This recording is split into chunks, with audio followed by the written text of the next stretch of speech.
Hello बच्चों, welcome to my channel. मैं मीनाक्षी झा आ गई फिर से आपके लिए आपका अपना केमिस्ट्री का क्लास लेके। तो अभी हम लोग हाइड्रोकार्बन में अल्काइन पढ़ रहे हैं, जिसमें प्रिपरेशन मेथड मैंने ऑलमोस्ट कंप्लीट कर दिया। बस एक बाकी, वो क्या है?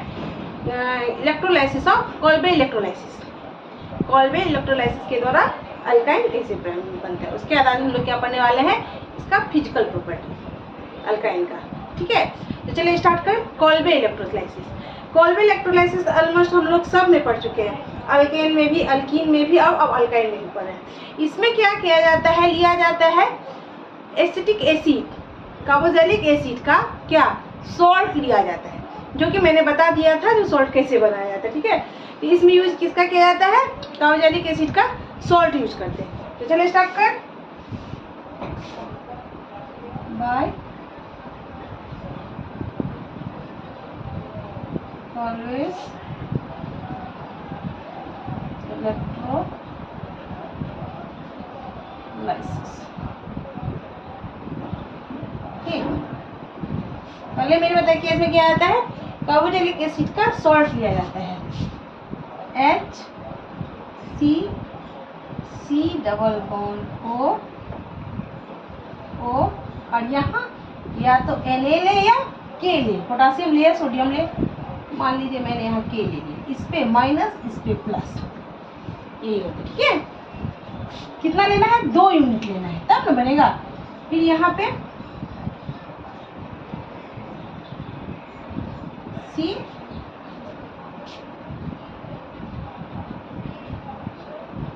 यहाँ H,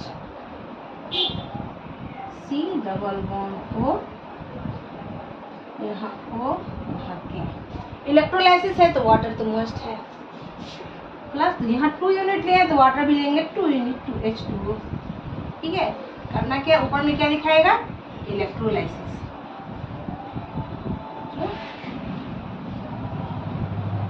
ठीक है, अब करना कुछ नहीं, ये यहाँ से अपना इलेक्ट्रॉन यहाँ से लिया, ये यहाँ इधर यहाँ से टूट गया, ये अपना इलेक्ट्रॉन यहाँ से निकला।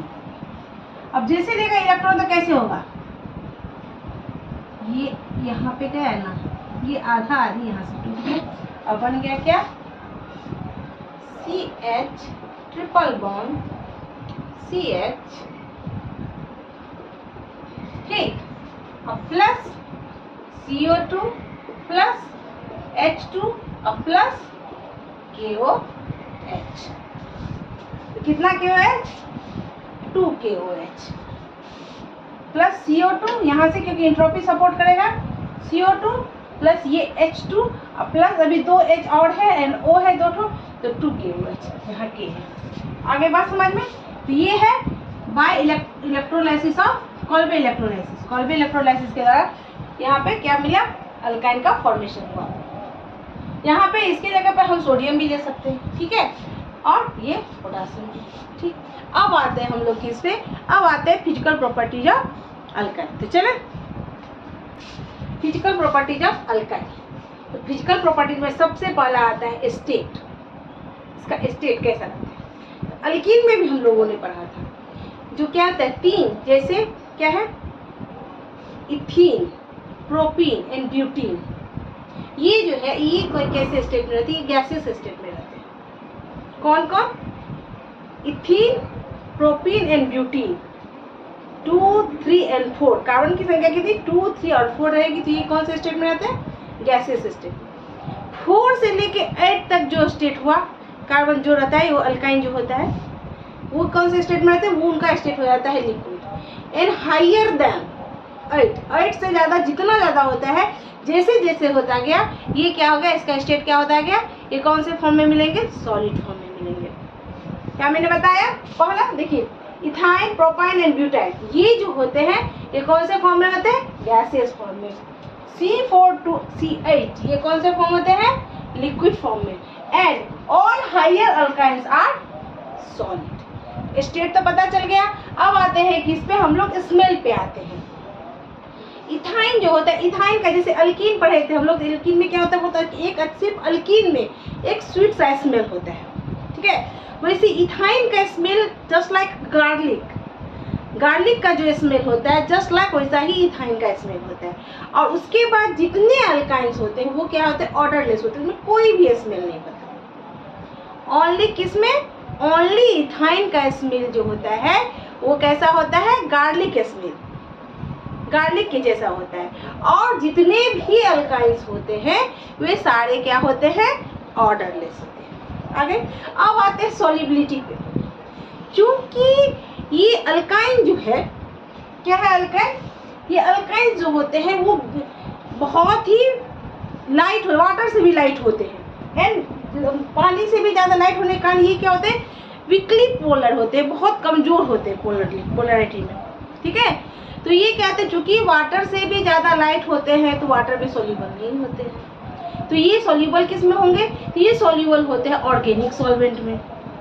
किस में सोल्यूबल होते हैं, ये सोल्यूबल होते हैं organic solvent. Organic solvent just like benzene, carbon tetrachloride, ये सब में ये क्या होते हैं, सोल्यूबल होते हैं। लेकिन वाटर में क्या होते हैं, ये इनसॉल्यूबल होते हैं, वाटर में सोल्यूबल नहीं होते। तो पूछेगा कारण क्या है वाटर में सोल्यूबल नहीं होने के कारण, तो ड्यू टू इसका जो वेट होता है वो वाटर से बहुत ज़्यादा लाइट होता है, जिस कारण से ये क्या होता है, वाटर में सोल्यूबल नहीं होते।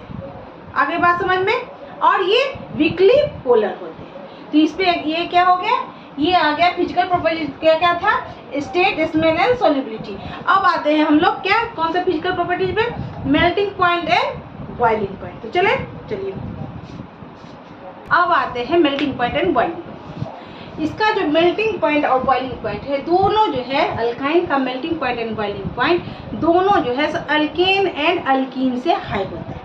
अब कारण क्या है, तो सबसे पहले आते हैं मेल्टिंग पॉइंट पे। मेल्टिंग पॉइंट क्यों हाई होता है, तो चूंकि इसका स्ट्रक्चर कैसा होता है, लीनियर स्ट्रक्चर होता है। हाइब्रिडाइजेशन कैसा है, sp हाइब्रिडाइजेशन। sp हाइब्रिडाइजेशन के कारण इसका स्ट्रक्चर लीनियर होता है और लीनियर स्ट्रक्चर के कारण ये एक शेप में रहता है और एक शेप में रहता है, जिससे एक दूसरे से क्या होता है, पैक्ड होता है।